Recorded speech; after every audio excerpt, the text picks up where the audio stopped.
Review. Um, my name is Adesoji Iginla, and with me, as usual, is my esteemed panel. Ladies first, she is Aya Fubara Eneli Esquire, author, Kwanzaa is Celebration, host, Rethinking Freedom 98.5 FM, Killeen, Texas, co-host, Women and Resistance, and another co-host, Grill and Books. Yes, host of co-hostess. Welcome, sister.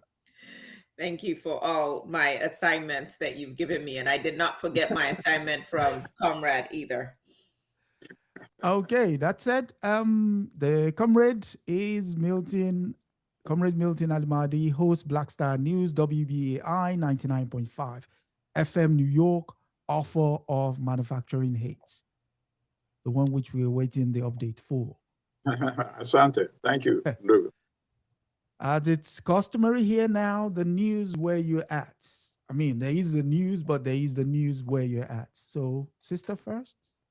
What's the news in Texas? I think we're all going to be talking about the same news story because if you live in the world, it's all impacting us in different ways. But woke up, actually did not go to bed, hurt because that was the night going into the morning after the premiere of Haile Garima's latest film. But heard about the Trump regime and the Netanyahu regime choosing to bomb Iran and how that continues to reverberate on a very personal level. I have family in Dubai. I have friends in Bahrain and in Abu Dhabi. It's very easy to hear these stories and just carry on with your life. People are still playing sports, still going to concerts, things of that nature, but their lives are being ripped apart. Maybe Americans will care more now since it looks like there's some American casualties. Because we don't seem to care about anybody else's life as a collective, at least in terms of how the populace puts pressure or does not put pressure on its government. So I'll stop there for now. I will say this. It's March 1st, so it is quote unquote the beginning of Women's History Month, which traces its roots back to International Women's Day, which was first celebrated in 1911. The reason why we need to have a Women's History Month or an International Women's Day is because of patriarchy and the way women have been subjugated. And it's interesting that the school that was hit, where the death toll is rising every hour as I monitor the news, is a school with a school that catered to girls. And so I hold out prayers to all the families being impacted, to all the people in the world being traumatized. And it's so interesting to me as I listen to the news, been up most of the night, CNN, Al Jazeera, BBC, trying to get news from different sources, how Iran is somehow being couched as the aggressor or as the terrorist. And yet, if you take away the name of the country and just start listing actions,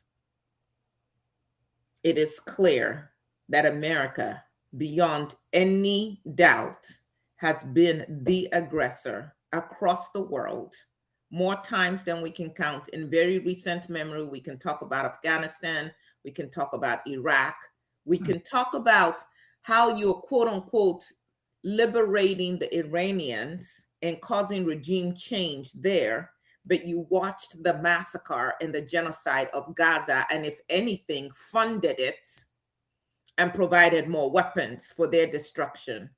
And now you sit over the future in your mind as the lifetime chair of the Board of Peace. And so I hope that people across the world are paying attention to the propaganda, to the real reason that these oligarchs are buying up all of the media so that they can control our minds and control our hearts. Malcolm X said, you sit around and listen to these people, and I'm paraphrasing, and they're going to convince you that those who love you, those who are fighting for you, are actually your enemies. And so there's a lot going on right now in how information is packaged and how it's being disseminated. And I don't know if Brother Milton, if you're going to touch on Anthropic and what the US government is trying to do in terms of surveilling. So they're already doing it. This is just the company that decided, no, we're not signing on. So all of us using any AI tools, they're collecting all of our data, and they're able to aggregate everything, your health, where you shop, what just everything, to create a picture of you. And so when you talk about Israeli intelligence and how long they had planted this use of the walkie-talkies, the beepers and so on, knowing that they'd infiltrated that whole system and were very targeted in being able to just eliminate people, think about the use of AI and how precisely it can accumulate information on everything about know you better than maybe you know yourself, because there are things you're doing subconsciously, but it's collecting that data anyway. And then think of all that information weaponized against you. We are in very dark times. Thank you. Brother? Yes, okay, so in terms of, first I want to, obviously, these are serious issues, but I also want to acknowledge the great film, because that was also a film covering violence. Yes. By Haley and his wife. She deserves credit as well. Shirikiana, yes. Garima. And people know him from the film Sankofa, of course. But this film is just phenomenal. Black Lions, Roman Wolves. Yes. And it covers the fascist Italy invasion of Ethiopia in 1935 under Mussolini. So I don't want to give too much out, because eventually people will get a chance to watch it, but do go to their website as well, sankofa.com, and get some information, because obviously you need some support. This film, it took decades to produce, and they spend a lot of their personal funds on it. So I encourage people to donate. And one thing I think that this film can also help in terms of getting reparations for the crimes committed against Ethiopian people by Mussolini. In 1947, at the end of World War II, Italy was made to pay $25 million, which is about 350 million in today's dollars. That's a drop in the bucket. That's nonsense. The Germans have paid Israel so far $90 billion for the atrocities they committed against the Jewish people. There's no way should it be acceptable that Ethiopia received $350 million. And people will agree with me after they see this film. So I think that campaign for proper compensation could be relaunched as a result of this powerful documentary. Now, in terms of the war, this is, of course, Jeffrey Epstein's war on Iran. Without a doubt, this is just the big diversion from the Epstein files. Without a doubt, you know the diversion you had with Venezuela. The next diversion, I think, was going to be Cuba. But it shows you how powerful Netanyahu is to push Trump to make this the second diversion.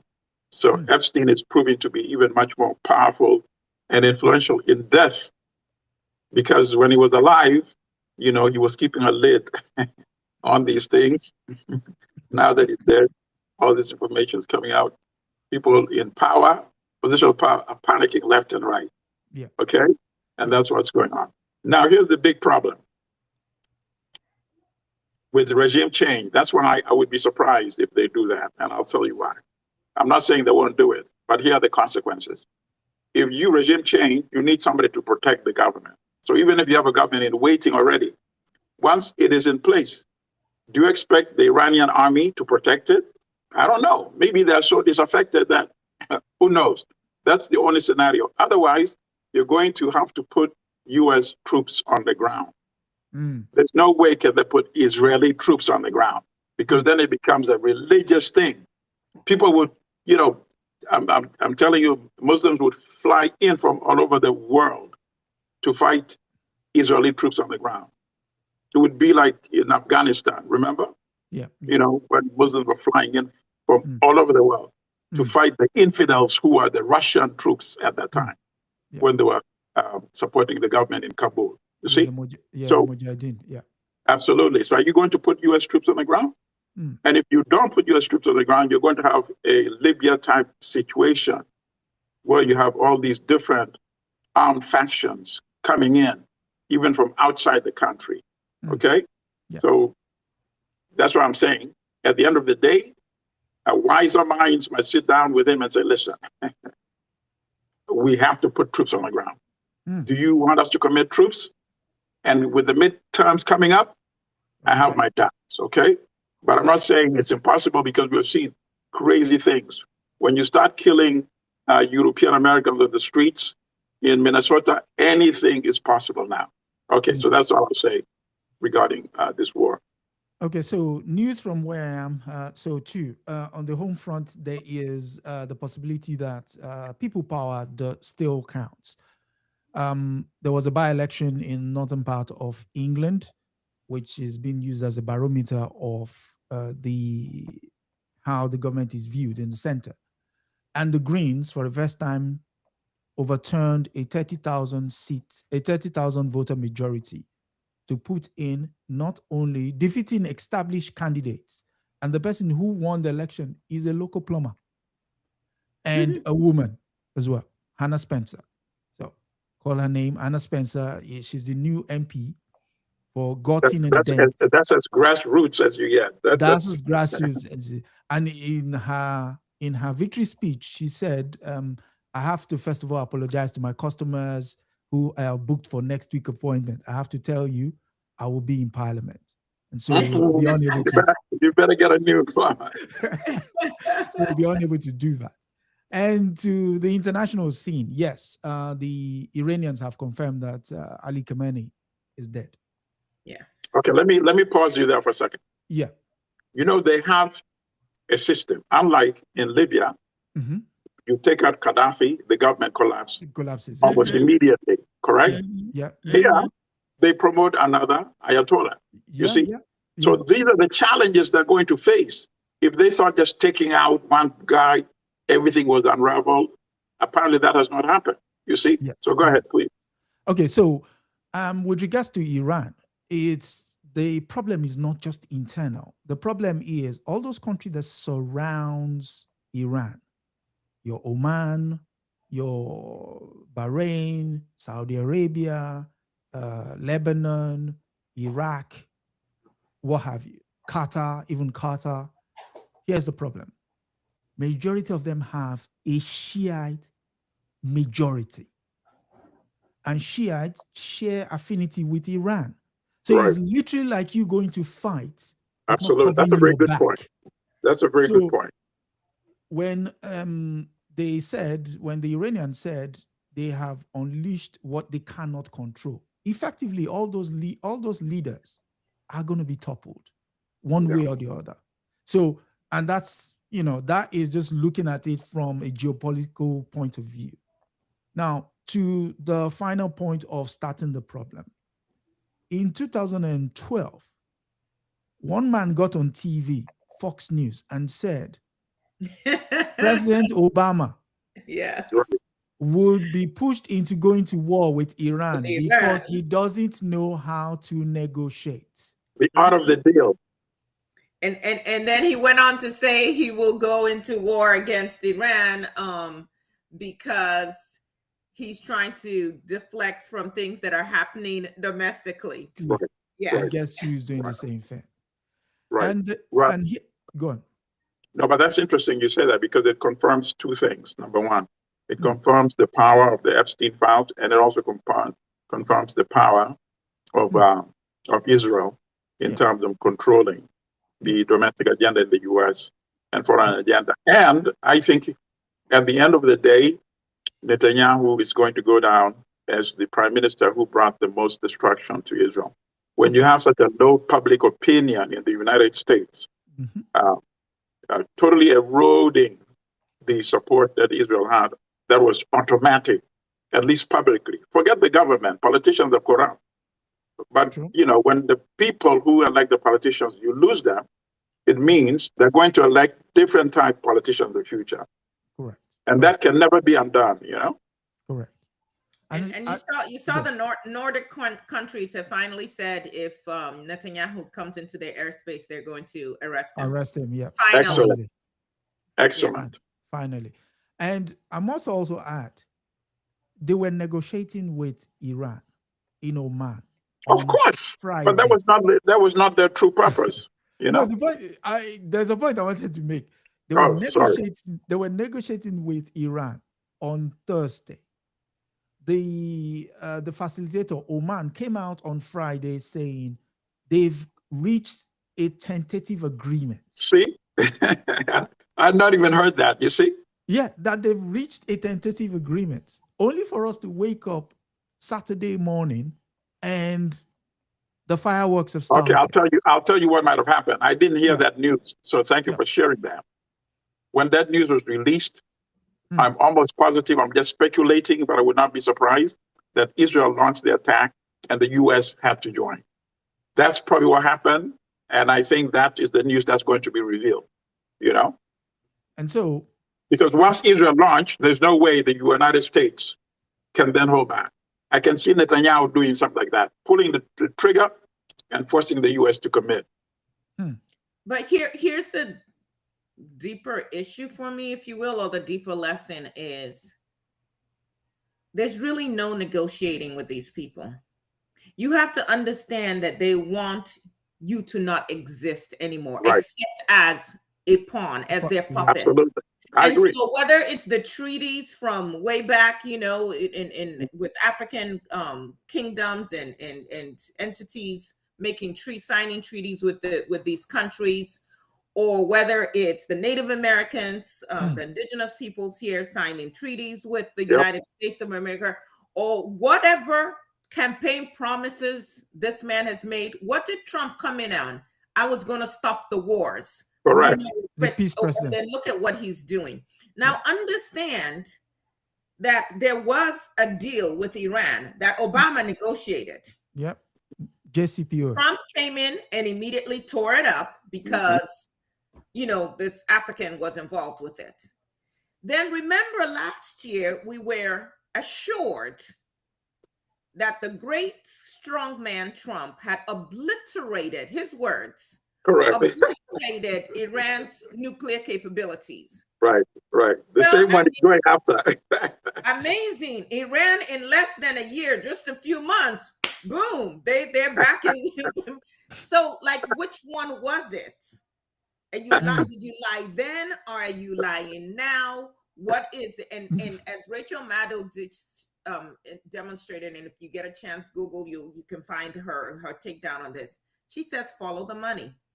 I would say the money and the Epstein files follows the money as well. True. And so we are again in times where you cannot trust anything that Trump says. In fact, if he says it's up, you should pretty much guarantee that it's down. Right. And so for the people who are still propping him up, I'm talking about courts, I'm talking about the voters, I'm talking about these evangelical leaders, I'm talking about these spineless elected officials who've, I guess, been bought by AIPAC or whomever. There's no honor amongst thieves. He's going to eventually turn on you as well. So be clear.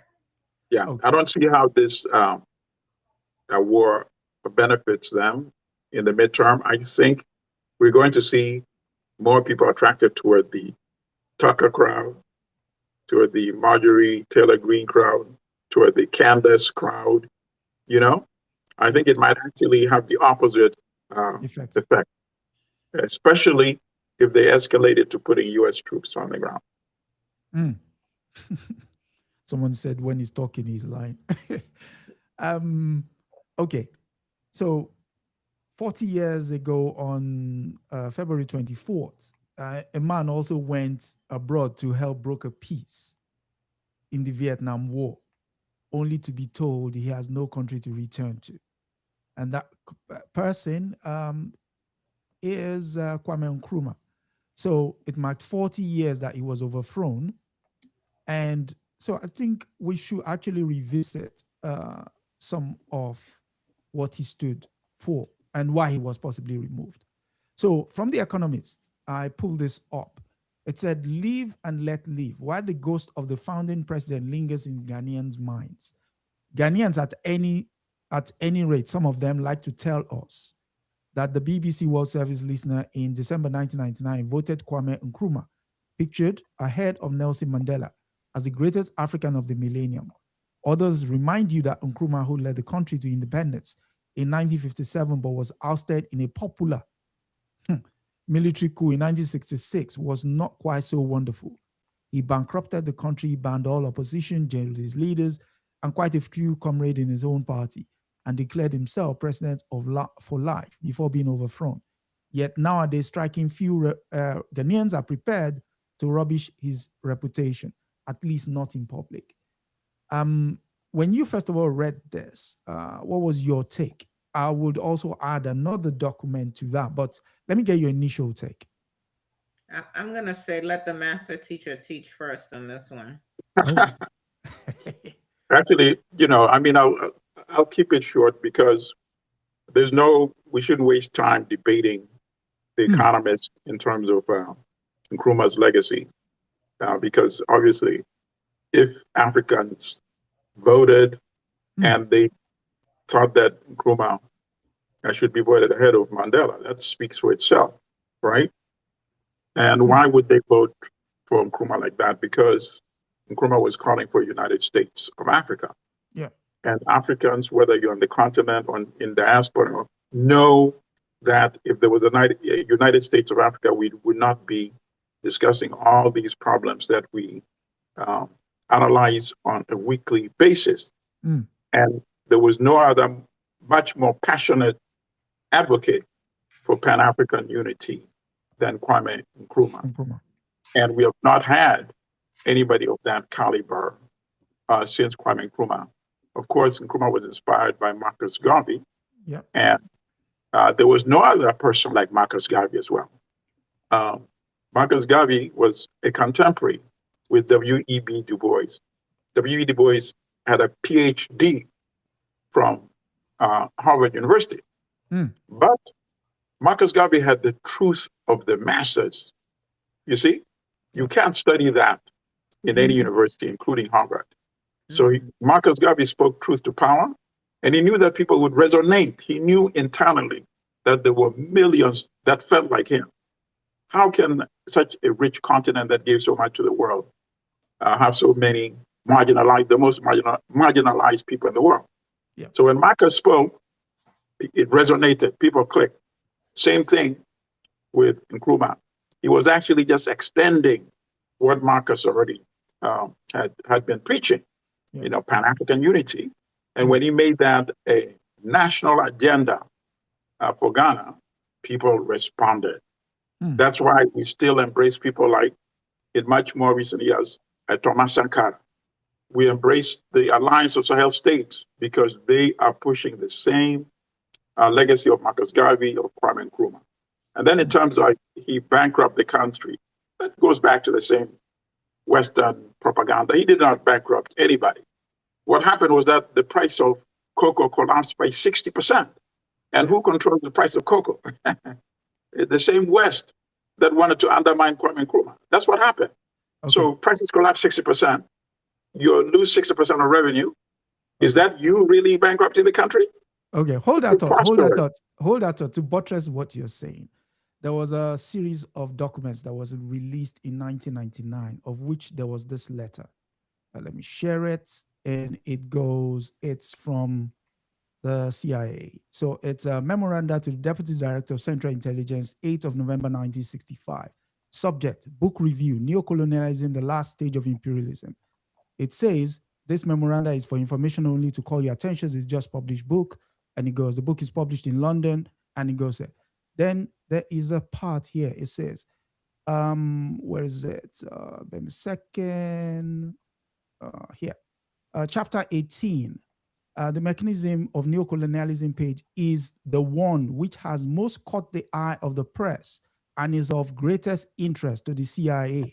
Here, Nkrumah explains how the imperialist powers achieve their modern objectives, which they formerly achieved by naked colonialism. The US is the worst offender in Nkrumah's opinion, utilizing, in his words, quote, the extended tentacles of the Wall Street octopus and its suction cups and muscular strength are provided by a phenomenon dubbed the invisible government arising from Wall Street's connection with the Pentagon and various intelligence services. But there is one last bit here. I mean, it goes into it.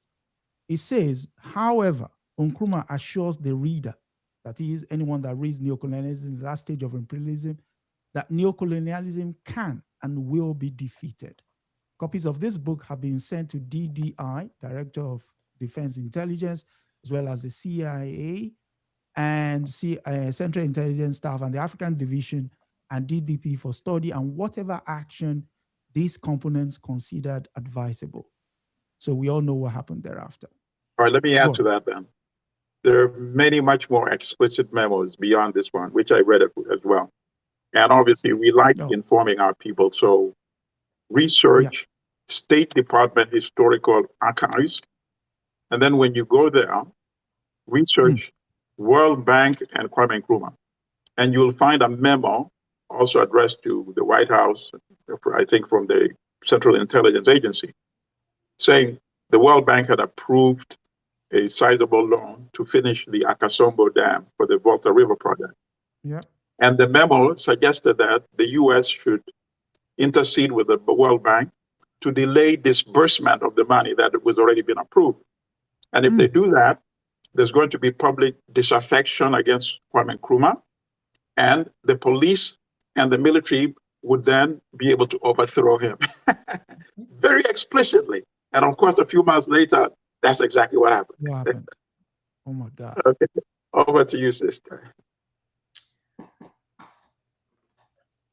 Okay, so total agreement with everything that you all have shared. And then I just want to add some additional things. First of all, who did the BBC poll? Because I just started with like, who's taking the poll and who did they poll, and what they say is irrelevant to me, you know, as to who, like, I don't know that we have to rank order our leaders. Thank you. Okay, thank you. Actually, that's what I should have said. Thank you for putting that in perspective, sister.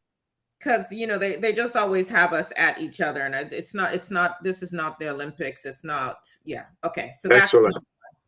I like that. Thank you. The second thing is, when you read these articles, how they can take some truths and then they obfuscate other stuff, and then they distort other things, and then other lies, and they pull it all together. And so once you see one thing that does have a kernel of truth in it, you may then apply it to everything else. But if you break down that whole article and then it goes into Jerry Rawlins and so on and so forth, there's a lot that they're putting in there that is quite frankly misguided, in addition to, did he bankrupt the country and so on and so forth. I would say this though, going back and reading Ayikwama's 2000 Seasons, The Eloquence of the Scribes, this has been a theme, a consistent theme for Ayikwama. This tendency, though, for our leaders, when we get a certain amount of power, to feel like we have to become authoritative to some extent in order to advance, supposedly, the needs of the people. And what, for me, what this calls for is for us to do more investigating into what was the balance of power in pre-colonial Black Africa, and how were we able to have more stable states, but that had continuity and prolonged periods of peace without the will of the people being so disregarded, if you will. And so where there's some authoritative tendencies that were showing up with Kwame Nkrumah at certain points, yes. And then, of course, you look at someone like Museveni and you say, well, hey, once upon a time, you were this revolutionary for the people. and then you've swung all the way to this other end. And so what lessons can we learn from this as we continue to craft what we want Africa to look like in the future? And I think it behooves, some of you who are in graduate school now, the young folk, you get paid to go to school. There's some of us we're still studying, but we're also working outside it. Like, to start doing this kind of research so that we can come up with alternative kinds of models for governance based on what used to work for us, and not these models that we've inherited, which are certainly failing us on a daily basis. So that, as far as this goes, just wanted to add that to the already rich conversation that you all have had about Kwame Nkrumah and where he stands. And yes, if we had a United States of Africa, we would not be so easily bullied. Just last week, Somaliland is reaching out to Trump, a man who has called you monkeys and shithole countries and all of that, to say, hey, come recognize us as independent. And to get the recognition, we will give away our independence. We will give away our sovereignty. Come and take our minerals. I mean, that mindset, my goodness, we have to start over some way. So these conversations are important, but we also need to really do a little bit more research to who we used to be and how we used to operate, so that when we do have the right people with not even their minds not as colonized, that there's a different model for them to follow. Okay, very good. So I want to add 2 points to that in terms of the authoritarianism, which of course I reject absolutely as well. But then that also did not happen in a vacuum. Unfortunately, Africa was never given a chance. Nkrumah saw what they did to Patrice Lumumba in the Congo. And it's amazing that even he survived for 6 more years after they overthrew Patrice Lumumba, 5 more years after they murdered him, Patrice Lumumba. And he himself survived more than 5 assassination attempts. So I'm not even justifying the authoritarianism. But at some point it became clear to him that that was the only way. They would not do to him what they did to Patrice Lumumba, which was very unfortunate, which goes back to the point that Congo was not given a chance, and Ghana was not given a chance either to present an alternative vision and model for Africa. And then I agree with you, what you talked about in terms of effective governance systems. We don't have that even today in the 21st century as we speak on this show today. We have all these fake parliaments or senates or what have you, when in fact government existed in many African regions before some European countries existed. Exactly. So, if they're not applying the systems that we had to govern their countries, why are we applying their models to govern our countries? Is the most ridiculous thing. You know what's funny about this, and it's going to get to another article I know that we're going to cover. When I was in law school, I was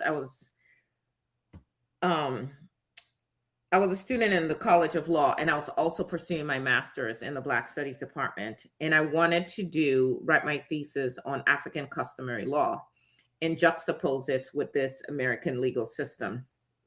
And you know what? All of the documents that I needed, the books that I needed, were at the School of Oriental and African Studies in England.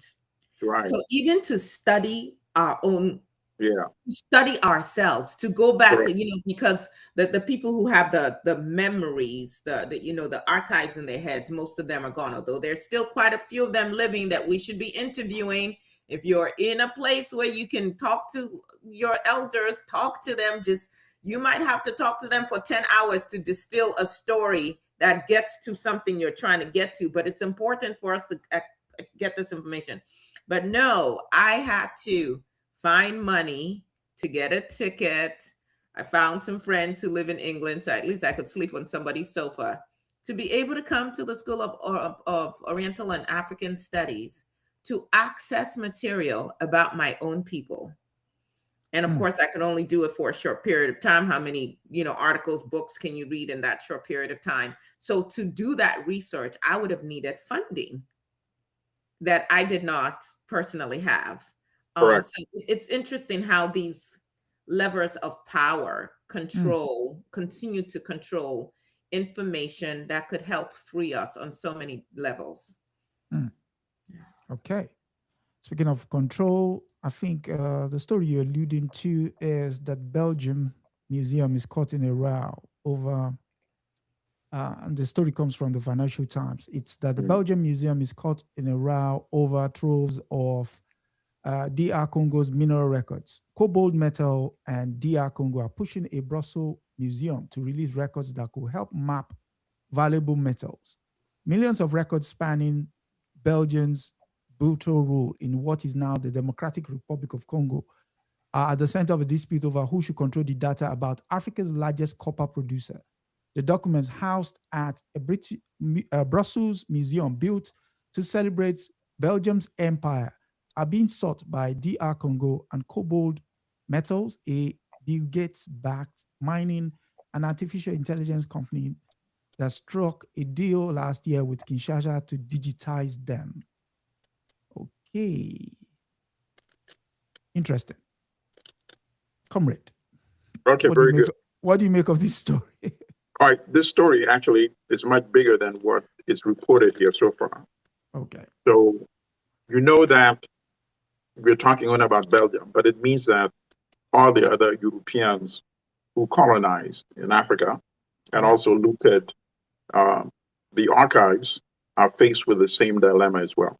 Yep. They are also withholding and keeping these archives, withholding them from the African countries that supposedly are now independent.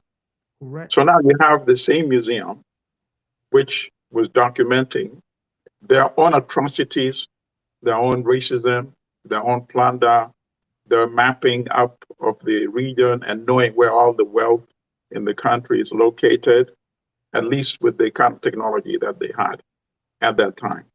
So each one of those countries, not only Belgium, Britain, the Germans, Spain, Portugal, Italy, you name it, France, all of them have the same type of content, as we call it nowadays, or information or knowledge in their archives, in their museums. Correct? Yep. Now you have this same museum saying we're actually in defense of the Congolese people. We are not, because now there's a Cobalt, this private company, which is in some sort of, is with a lot of investment from Bill Gates in partnership with the Congolese. And they want this information, obviously, because Cobalt wants to know where all the wealth is, how much of the wealth. They know a lot, but they don't know everything. So they want to see what they simply want to digitize it. They want to digitize it. Correct. And the Belgians are saying, no, we already in the process. So that Bill Gates can figure out where to buy more land in Africa and colonize. Absolutely. Yeah. Absolutely. And so now the Belgians are saying, no, we're already in the process of digitizing. See? But obviously, the Belgians also want some information not to be known or seen. You see? It may be correct that they are in the process of digitizing. I agree with that. That could be true, and they can prove that. Yeah. But they're not saying we're going to digitize absolutely everything that we have and make it available. So it's about controlling the content, what to make publicly available, what not to make publicly available. Of course, Cobalt wants everything to be made available, even if they don't make it available to everybody else, but they want to see everything that is available. And the Belgian government does not want that, because there are a lot of information there that would really support any campaign by the Congolese people for proper reparations. And that's what they're trying to withhold. So that caught my attention from this article. Okay, sister. So many angles to address this. So first and foremost, did you read that there was just a little line where Cobalt has done some digitizing with a different country? Yeah. And you can access it for a fee. Did you see that part? It's just Correct. a little line. You can access it for a fee. So first and foremost, we don't know what all they get if I'm actually with Belgium on this one. Do not give Bill Gates and his cohorts anything. These private entities, I would not give them anything. This is my challenge to African countries. I was looking up the Manhattan Project. You remember when Einstein tells the U.S., tells Franklin D. Roosevelt, I think Nazi Germany may be developing nuclear weapons. Yeah. United States decides to galvanize, and they go and find the best and brightest scientists that they can pull together. They identify space, they make resources available. And in under 3 years, right? If memory serves me right, in under 3 years, I think it was from 1942 to 1945, something like that, they created the atomic bomb, and they tested it out, I believe, July 16th of 1945. Now, this is something they're creating for nefarious reasons. Yep. With the brilliance of African youth, how long would it take if the AU came together and said, we want to create a team of African scientists who create our own AI that we control, and let us go and digitize our own information and have access to our own information? Why are we always relying on these parties that you know fundamentally do not want to see you succeed? Because we're not independent. Is not altruistic. They're trying to find more ways to exploit you. Listen, yesterday, we met at Sankofa, and before you got there, Kasahon Chakol, who is the publisher of African World Press, was there. He and his wife had come in, for Haile's film premiere. I didn't know who he was initially. We're just talking, and then I find this information out. Oh my goodness. And at that point, I think it was Shirikiana who said, oh, and Aya has, no, it was Haile that said, oh, Aya is a good writer. She has some books here. And I was like, no, I'm practicing. I would not call myself a good writer. But the publisher, Mr. Chakol, says, oh, well, let me see your books. So I pulled some from the shelves, and he's looking at the book that was designed by 2 African boys. They're in Nigeria. Don't have college degrees, but they've gotten these certifications and stuff online. And he's looking at it and he says, this is excellently done. Just in terms of the design, the richness of how they put everything together. The book that I had paid to get designed here in the US, he didn't so much as give it a second look. He picked it up and we put it down. And it was this other one. And in just that moment, these boys, sometimes I call them boys because they're way younger than me. Everybody, if you're 40 and younger, you're a boy to me, or a girl at this point. But anyway, these young men often would contact me and say, we're trying to meet the deadline. There's been no electricity. We're heading to a cafe to try and access the internet and so on and so forth. They're working under dire circumstances. And my turnaround for them was like yesterday, and they still delivered top quality.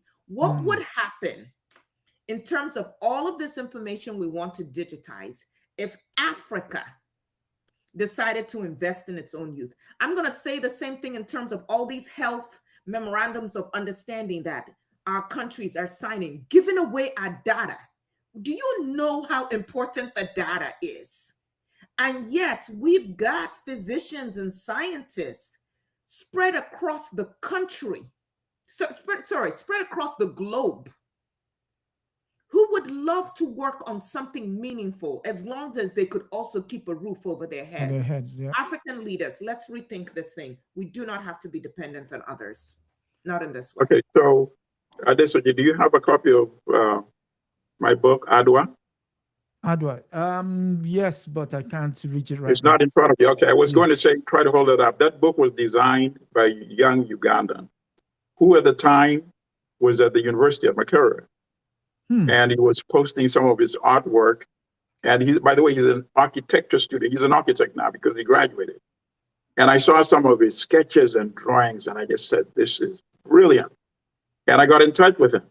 And I said, take a look at the chapters. He sent me back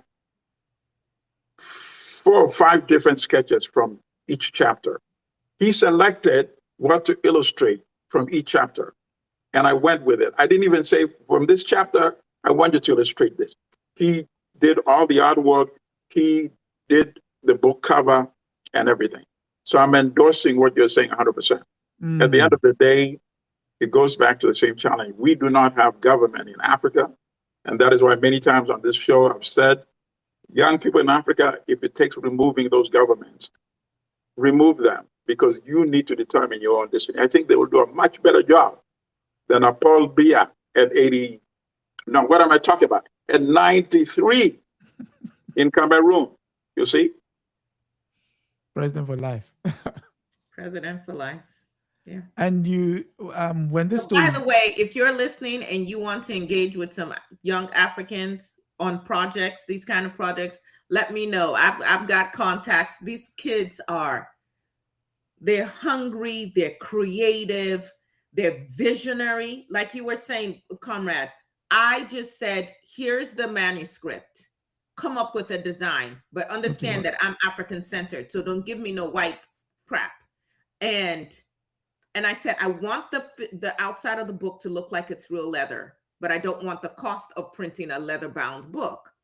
And the way these young people are geniuses, but we've got to give them opportunities. Yep, you have to support them. After he graduated, his entire family, including his parents, wrote to me thanking, because he didn't tell me at the time, that this is how he funded his academic education in Uganda. Wow. Yeah. When Sister said they constantly want information about you, there was a book released early 1950s, and it was about the mapping that was done by UNESCO, which is this. You can see. What is the title? Read it for us. A review of the natural resources of the African continent, all mapped Amazing. out. Look at that. All mapped out. In fact, the map illustration is huge, so much so that if I hold it up, you probably won't see it.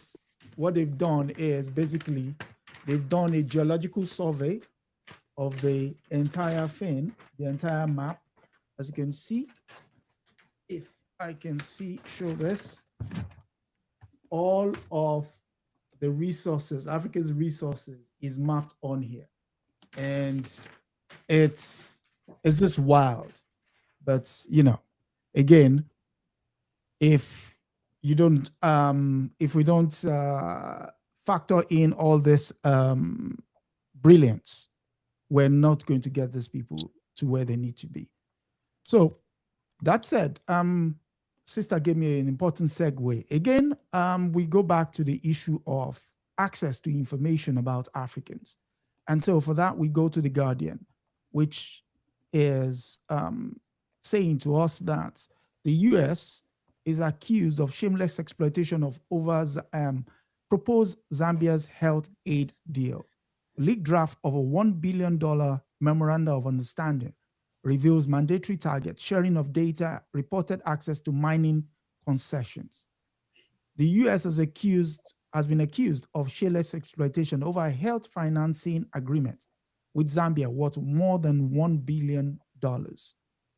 And amid warning that the country is getting a raw deal from the Trump administration, a leaked draft of the 5-year memorandum of understanding between the two countries seen by The Guardian reveals Zambia may accept terms worse than health financing agreements the US has reached with 16 other countries. The term includes a commitment to give Washington access to its health data for 10 years, far longer than any other country have negotiated. Zambia's deal also predicates any health financing on an even more covert arrangement that could open up the country's mining industry to US interests. What can I say? Comrade. Well, this article illustrates a lot, actually. But at the end of the day, it goes back to the same thing we've been saying, that the governments we have failed to deliver and cannot deliver. So now here's the dilemma. Zambia alone cannot fund its health care system. And Zambia is accepting a devilish proposal. In addition to access to the mining resources, as if there's any correlation between assisting you in financing your healthcare system and having access to your mineral resources, right? Yep. Terminating the agreement should you not be able to implement the part that you're responsible for, such as coming up with your matching funds domestically as well, having access to all new pathogens that are discovered either by them or by Zambian scientists at any point going forward. And this is not to say that USAID was any better, right? Yeah. Because at the end of the day, you're still mortgaging the healthcare of your population to the outside world. Correct. Yeah, it reminds me of, I think I spoke about this many shows ago, where many years ago, I had introduced somebody to the Zimbabwean ambassador to the UN. And they'd come up, this was in the early days of the HIV/AIDS pandemic, with a simple way of determining whether you're positive or not. And he was willing to provide it for free, provided the Zimbabwe could pay for the shipping.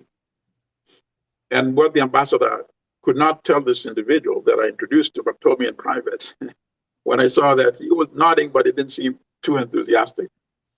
And he told me, he said, Milton, it's true that this thing would be cost effective, but we don't have the medicine to take care of our people.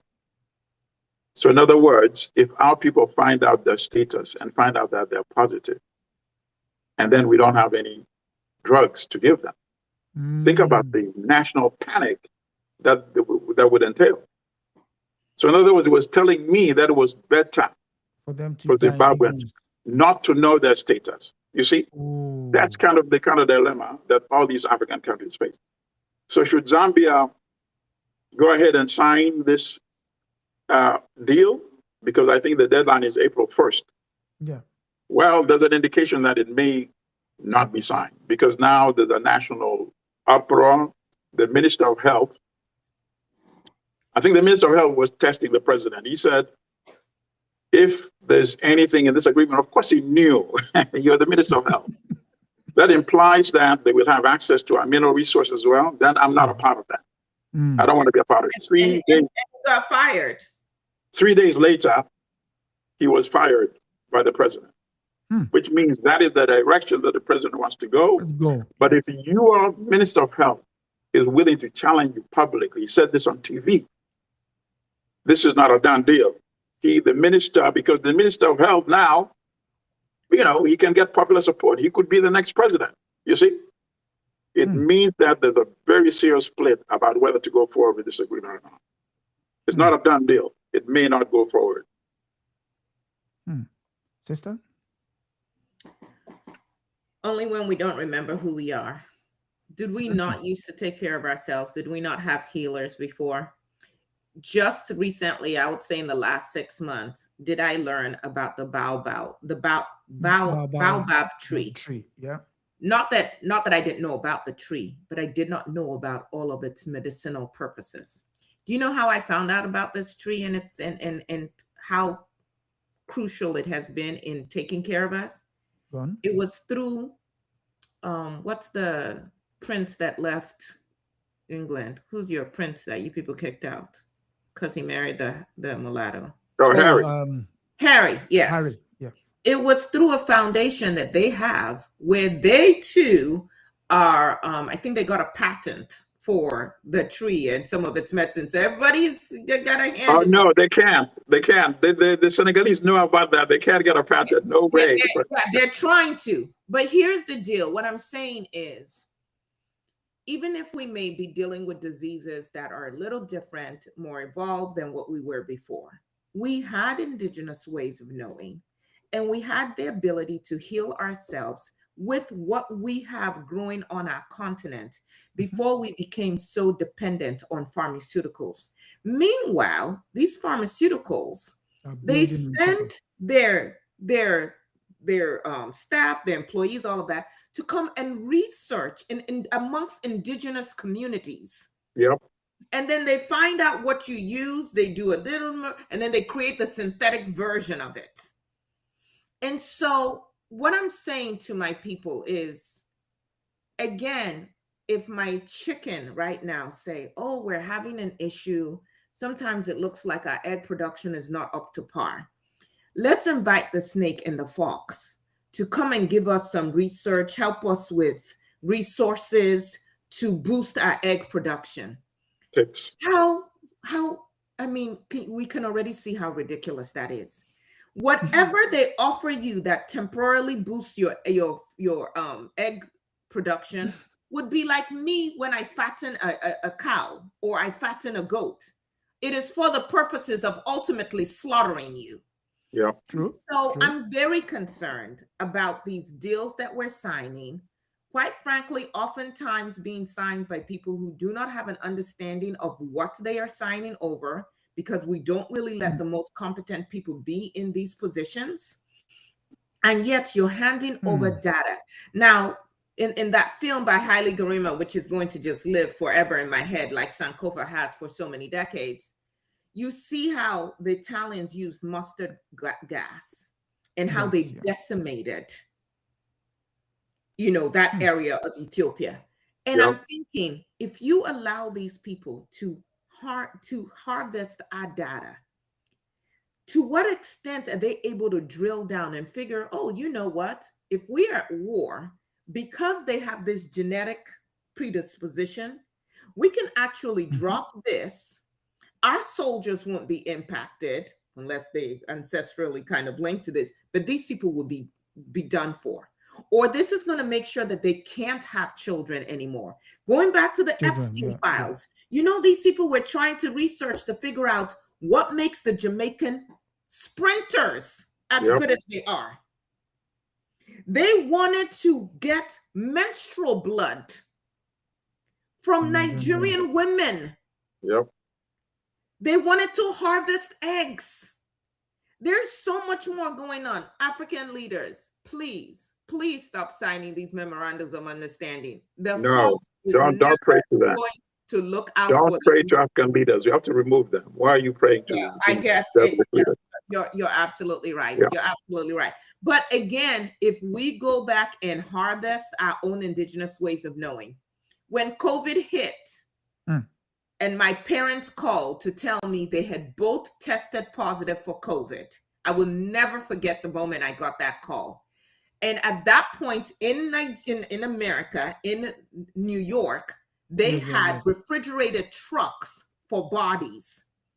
In the whole of River States where my parents lived, there was one ventilator, which had been set aside for the governor and those closest to the governor. Right.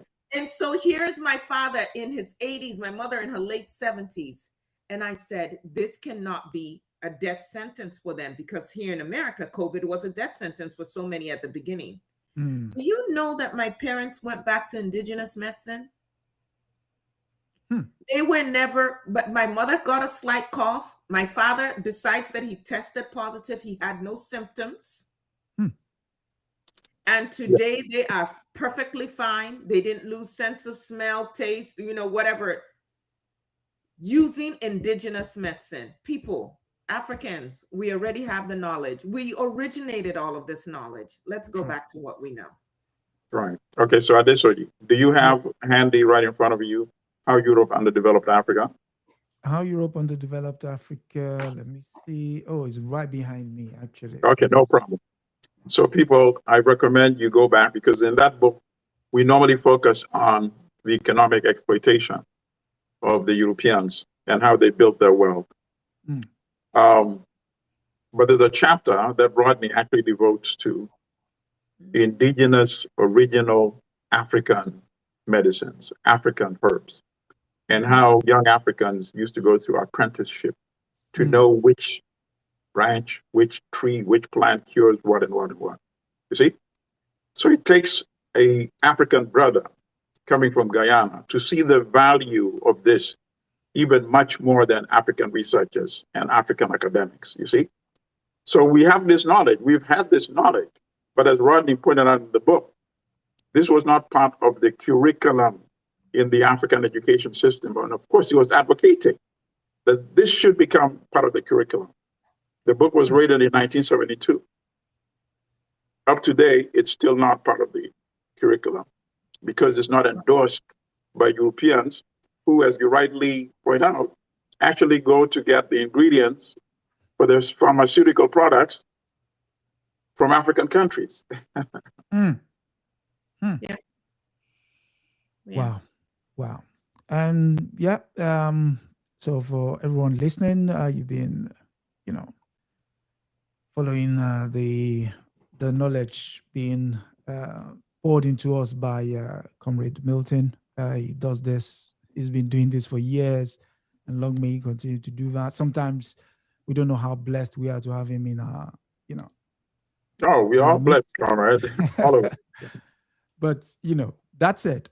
If this is your first time here, don't forget to like, share, most importantly, subscribe. We're trying to get the numbers up. And my thanks to June Higgins for a very good gift. Thank you. This helps to continue to bring the message. And for our final story, it comes from Reuters. And American viewers might like to look at this. And it is that the Trump administration, exclusive, U.S. aims to bring 4,500 white South Africans per month as refugees. The document says. And it is that Washington, the U.S. aims to process 4,500 refugee applications from white South Africans per month, as far above Donald Trump's stated refugee program cap, and is installing trailers on embassy property in Pretoria to support the effort, a U.S. contracting document says. The new target contains in a previously unreported document from the U.S. State Department dated January 27 signals a push to ramp up admissions from South Africa, whilst refugees' application from other areas have been severely curtailed. Are we seeing what is otherwise called the replacement theory being put in practice? Comrade. I'll go first in this one, Comrade, because you will give you more. No problem. You will give a more rounded, proper take on this, because I'm just. It's all good. It's all good. I'm just gonna go ham on this one. Listen. They don't need to do 4,500 a month because that would take too long. There are approximately 4.5 million white South Africans. So 4,500 a month is too small. That would take 83. Bring them on.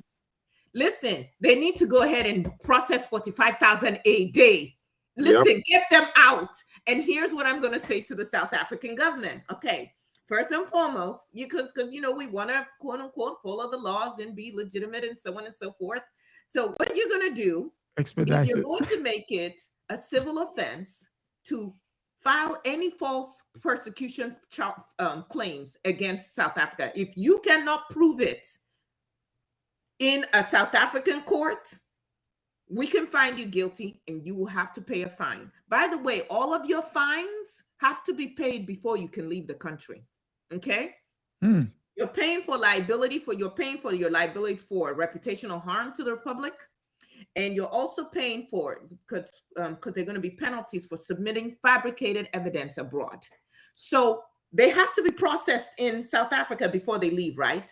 Okay. Nobody can be processed if it's not going through our own exit strategy. We need to see what it is that you have documented as how you were persecuted. Okay. You must settle all of your tax debts. You must disclose any capital transfers, and there are going to be special taxes on excessive capital transfers. You're not going to just take all this apartheid money and move it out. There's going to be a special immigration tax on those renouncing ties. And when you go, don't come back. Do not come back. All right? They're going to probably need to look at restructuring the dual citizenship requirements. If you left the country claiming false persecution and you get asylum, whatever, citizenship somewhere else, you forever lose the one here. Okay, Right. let's just be clear about that. So what I'm saying, and then I'm not being funny, although trying to inject some humor.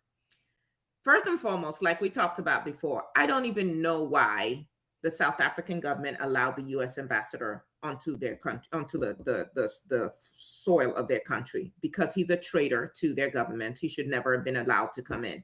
But secondly, if this is the game that the U.S. wants to play, we have already discussed that these are false claims. Yeah. Then put some teeth into it. You can go. Actually, we welcome you to go. But we are keeping our resources. We're going to extract as much of our money back from you, and you can go empty-handed. And as for America, please, not $4,500 a month, $45,000 a day, so that they can leave sooner. And for the rest of us who are not aware of this, this is not new. It's new in terms of the numbers, but it's not new in terms of America's push to whiten this nation. United States. This has been done before. In fact, up until 1965, there were some very strident restrictions against people from Africa and Asia coming into the country. They wanted the Nordic countries. So this is nothing new. I'm not clutching any pearls if I owned any, but I would say expedite it. All of you. And Kenya, listen, Trump, when you're done with South Africa, go to Kenya, go to Zimbabwe, go to all of these places, and please initiate the mass exodus of these white traders from Africa. And just before Comrade goes, you mentioned that they've done this before. Just about when the apartheid was going to fall, they also had this kind of program in place where they specifically took South Africans. And guess where they all landed in? It was Texas.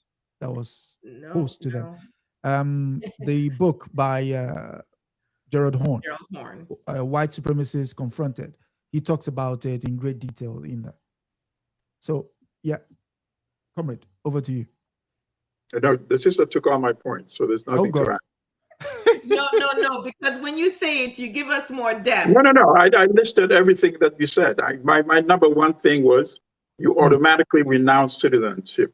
Yes. You can't have your cake and eat it too. Yes. You can't say, let me go and test the waters in the U.S. because you said you're leaving because you're a victim of genocidal prosecution. So automatically, you should lose your citizenship. So that was my number one point. You know, you can't say, let me see if I don't like it in the US, I'm going to come back to the property I left back in South Africa, right? So I started with that. The only point that I also had that you didn't mention was that it just proves you the racism of these organizations in this country that are supposedly protecting the rights of white people, right? You're protecting the rights of white people only from so-called Black loafers. You're allowing Europeans to be brought from the African continent to take away white jobs. Think about that, right? Why aren't you up in arms and opposing this? Think about that. That's the only other point that I had that you didn't mention. But in terms of renouncing citizenship, automatic. In terms of paying an exit fee, without a doubt. Right now, in many African countries, people that apply for U.S. visa, they deposit a substantial amount of money. Yes. And if they don't get the visa, the money is not refunded. Non-refundable. You see? Think about that. Yeah.